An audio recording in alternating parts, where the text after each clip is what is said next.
నిర్మల్ జిల్లా కడెం మండలంలో ఏసీబీకి చిక్కిన అవినీతి తిమ్మింగళం. గంగాపూర్ గ్రామానికి చెందిన ప్రభాకర్ తన తండ్రి మరణానంతరం 5 ఎకరాల భూమి పట్టా మార్పిడిలో భాగంగా కొలతల ప్రొసీడింగ్ కోసం సర్వేయర్ ఉమాజీ వద్దకు వెళ్లాడు. సర్వేయర్ 5,000 రూపాయల చొప్పున మొత్తం 25 రూపాయలు డిమాండ్ చేశాడు. 20,000కు బేరం కుదుర్చుకున్న ప్రభాకర్ గత నెలలో కొంత డబ్బు చెల్లించాడు. మిగిలిన డబ్బుల కోసం సర్వేయర్ వేధిస్తున్నాడు. ఈ నేపథ్యంలో ప్రభాకర్ ఏసీబీ అధికారులను ఆశ్రయించాడు. వెంటనే స్పందించిన ఏసీబీ అధికారులు లంచం తీసుకుంటున్న సర్వేయర్ను రెడ్ హ్యాండెడ్గా పట్టుకున్నారు.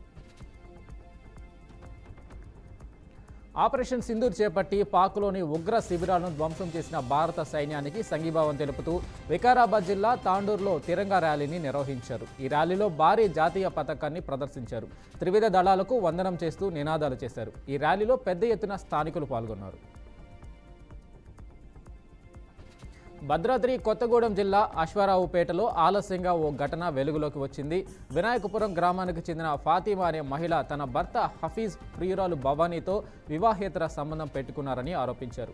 భర్త పుట్టింటి నుండి వరకట్నం తీసుకురావాలని వేధిస్తున్నాడని, అలాగే గత 2 ఏళ్లుగా భార్య పిల్లలను నిర్లక్ష్యం చేస్తూ మరో మహిళతో అక్రమ సంబంధం పెట్టుకున్నాడని ఫాతిమా ఆవేదన వ్యక్తం చేసింది. కుటుంబ సభ్యుల సహకారంతో ఇంటికి వెళ్లి భర్తను అతని ప్రియురాలిని పట్టుకొని పోలీసులకు సమాచారం అందించారు. కొమరంభీం ఆసిఫాబాద్ జిల్లా గుండి గ్రామంలో కురిసిన వర్షానికి ఒక్కసారిగా పెద్దవాగు వరద ఉధృతి పెరగడంతో తాత్కాలిక వంతెన కొట్టుకుపోయింది. అదే సమయంలో వంతెనపై నుంచి వెళ్తున్న ఆటో ప్రవాహంలో కొట్టుకుపోయింది. అందులోని 3 ప్రయాణికులు కొంత దూరం వరకు నీటిలో కొట్టుకుపోగా అతి కష్టం మీద ఈదుకుంటూ బయటకు వచ్చి ప్రాణాలను రక్షించుకున్నారు. జగద్గిరిగుట్ట పోలీస్ స్టేషన్లో ఎస్ఐ శంకర్ను ఏసీబీ అధికారులు రెడ్ హ్యాండెడ్గా పట్టుకున్నారు. బ్యాండ్ కొట్టే వారిపై శబ్ద కాలుష్యానికి సంబంధించిన కేసు నుండి తప్పించుకునేందుకు బాధితుడి వద్ద నుండి 15,000 రూపాయల లంచం డిమాండ్ చేశారు. ఈ ఘటనపై బాధితుడు ఏసీబీకి ఫిర్యాదు చేయడంతో అధికారులు ట్రాప్ ఏర్పాటు చేసి ఎస్ఐ శంకర్ను పట్టుకున్నారు. లంచం తీసుకుంటున్న సమయంలో అతని వద్ద నుండి డబ్బు స్వాధీనం చేసుకున్నారు. శ్రీ సత్యసాయి జిల్లా పుట్టపర్తిలో మహానాడులో గత వైసీపీ పాలనపై మండిపడ్డ నేతలు పెండింగ్ ప్రాజెక్టులన్నీ పూర్తి చేసి సీమను సస్యశ్యామలం చేసేందుకు చంద్రబాబు అంకితభావంతో పనిచేస్తున్నారన్న మంత్రి సవిత. పార్టీ కోసం పనిచేసిన ప్రతి ఒక్క కార్యకర్తకు అండగా నిలుస్తామని నేతలు భరోసా ఇచ్చారు. అనంతరం టీడీపీ నేతలు జెండా ఆవిష్కరించి ఎన్టీఆర్ చిత్రపటానికి పూలమాలలు వేసి నివాళులర్పించారు. పాకిస్తాన్ యుద్ధంలో వీరమరణం పొందిన మురళీ నాయక్ మృతికి కొద్దిసేపు మౌనం వహించి సంతాపం తెలిపారు. నెల్లూరు జిల్లా కొరిమేర్ల సమీపంలో రహదారిపై రోడ్డు ప్రమాదం చోటు చేసుకుంది. రోడ్డు దాటుతున్న 6 ఏళ్ల చిన్నారి అయేషాను వేగంగా వస్తున్న ఓ కారు ఢీకొట్టింది. ఈ ప్రమాదంలో తీవ్ర గాయాలై కొన ఊపిరితో కొట్టుమిట్టాడుతున్న చిన్నారిని తల్లిదండ్రులు వెంటనే స్థానిక ప్రభుత్వ ఆసుపత్రికి తరలించారు. వైద్యులు పరిశీలించి అప్పటికే మృతి చెందినట్లు నిర్ధారించారు. చిన్నారి అయేషా ఒక్కసారిగా రోడ్డు ప్రమాదంలో మృతి చెందడంతో కుటుంబంలో విషాద ఛాయలు అలుముకున్నాయి. కోనసీమ జిల్లాలో ముఖ్యమంత్రి సహాయ నిధుల చెక్కులను ఎమ్మెల్యే బండారు సత్యానందరావు పంపిణీ చేశారు. వివిధ అనారోగ్య సమస్యలతో పలు ప్రైవేటు ఆసుపత్రులలో చికిత్స పొందిన బాధితులకు ముఖ్యమంత్రి సహాయ నిధి ద్వారా మంజూరైన చెక్కులను అందజేశారు. నారా చంద్రబాబు నాయుడు పేదల సంక్షేమానికి కట్టుబడి ఉన్నారని, ఆయన సహాయం నిరుపేదలకు అండగా నిలుస్తుందని ఎమ్మెల్యే జోగేశ్వరరావు తెలిపారు. ఇజ్రాయెల్ హమాస్ ఘర్షణలతో గాజాలోని సామాన్యుల ప్రాణాలు గాల్లో కలిసిపోతున్నాయి. దీనిపై ఇజ్రాయెల్ ఎంపీ ఐమన్ ఓడే అక్కడి పార్లమెంటులో గళమెత్తారు. గాజాపై టెల్ అవీవ్ చేస్తున్న దాడులను వ్యతిరేకిస్తూ ఆయన పలు కీలక వ్యాఖ్యలు చేశారు. ఈ క్రమంలోనే అక్కడి అధికారులు ఐమన్ను పోడియం నుంచి పక్కకు లాక్కెళ్లారు. ప్రస్తుతం దీనికి సంబంధించిన దృశ్యాలు సామాజిక మాధ్యమాల్లో వైరల్గా మారాయి. హైదరాబాద్లో పలు చోట్ల శనివారం సాయంత్రం వర్షం భారీగా కురిసింది. దేశానికి అత్యధికంగా వర్షపాతాన్ని ఇచ్చే నైరుతి రుతుపవనాలు శనివారం కేరళను తాకాయి. సాధారణం కంటే 8 రోజుల ముందే ఈ రుతుపవనాలు దేశంలోకి ప్రవేశించినట్లు భారత వాతావరణ విభాగం ఐఎండీ వెల్లడించింది. దీంతో హైదరాబాద్లోని తదితర ప్రాంతాల్లో కురిసిన వర్షానికి రహదారులపై నీరు నిలిచింది. దీంతో వాహనదారులు రాకపోకలకు అవస్థలు పడుతున్నారు.